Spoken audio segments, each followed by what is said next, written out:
27th of January. It's quite a mild day. It's the warmest it's been for some time. In fact, all the snow has gone overnight. I don't know what the temperature is, but I'll go and check it in a minute. It is the time of year where you can start worrying about your bees as to whether they are going to survive the winter or not. But I've been over here this morning just to drop something off, and I just thought I'd show you where we are. This is the Warre hive. There we are. Out and about. Now this is the top bar hive, and this is the swarm that's going to go in it. Now what I did was, when I was doing some repair work on the top bar, I'd put the swarm next to it because that's the swarm that's going to go in the top bar later on this year, and because I was close to it, just in case, I moved the entrance around so that they could have ventilation, but they couldn't get out, working on the assumption it was so cold, why would they want to be? And this morning I just flipped it over to get some air in for it, and look at that, it was even crazier earlier. They're not flying very far. They are doing what beekeepers euphemistically called cleansing flights. Yeah, it does mean they're having a pee. So they're going to be out there for a little while, relieving themselves and then getting back in again. Moving along.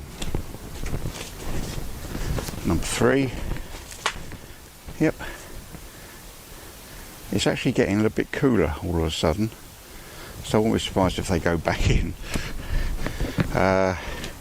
Nothing on that one. Oh, there is. There's somebody deciding it's too cold, and somebody else, or sister, thinking the same thing.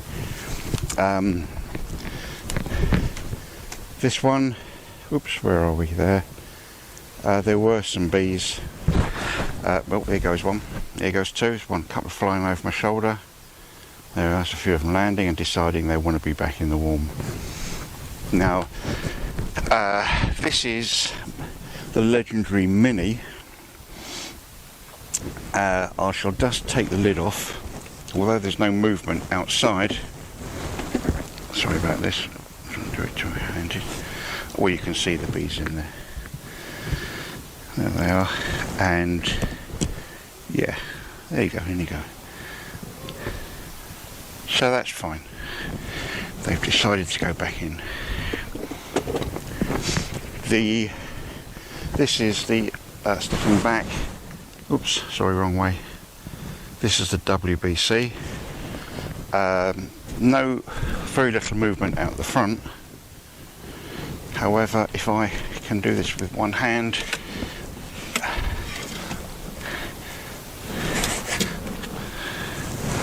oops.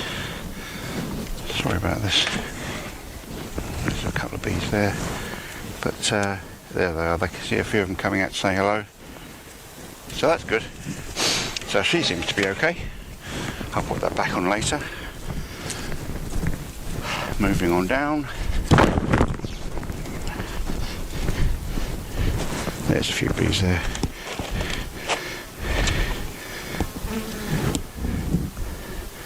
There's one flying around my head as well.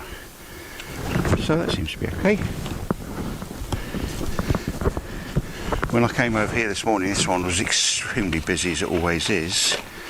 But there are some bees flying around, so there's activity in there, which is not... Oh God, what a surprise. Look. There. Oh, oops, one's just flown into the camera. Making the most of the weather. And finally, well no, sorry, as Murray Walker would say, the penultimate hive but one. There are some bees around there. Now I'm just going to walk around to see Victoria, who's over here. As I have said, I think a few times rather cryptically, this is a special hive with a special queen in it. And later on this year, probably in a couple of months' time, I'll tell you her story. However, here she is in here. And again, when I came over earlier this morning, there was lots of bees flying around. And of course now it's dropped a couple of, oh, here we go. There's a couple. However, if I just lift the lid off, they're all hunkered up in the first 4 or 5 frames. And there's a couple of them coming out because they can hear me. So, although you shouldn't take any conclusions from the fact they're all moving, doesn't mean they're all going to survive. They could starve. However, not a bad start. Okay, thanks for watching, and I'll see you in a bit.